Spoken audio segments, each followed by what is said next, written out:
اللہ نے اونٹوں کو شاندار بصارت سے نوازا ہے، انہیں سخت صحرائی ماحول میں پھلنے پھولنے کے لیے لیس کیا ہے۔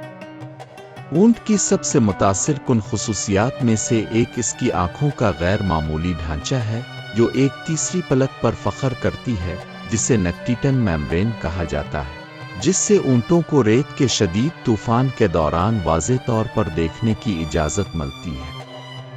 حوض ان کی آنکھوں کو نم بھی رکھتا ہے، پانی کی کمی کو روکتا ہے۔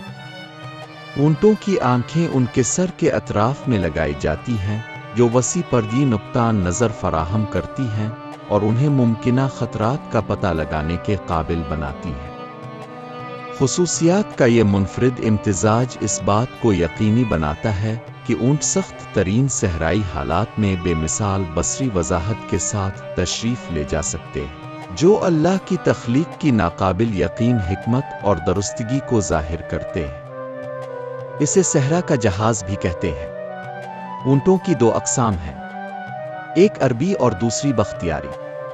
عربی اونٹوں کی ایک کوہان جبکہ بختیاری اونٹوں کی دو کوہان ہوتی ہے۔ انسانوں نے اونٹوں کو کم سے کم 3000 سال سے سواری کے لیے استعمال کیا ہے۔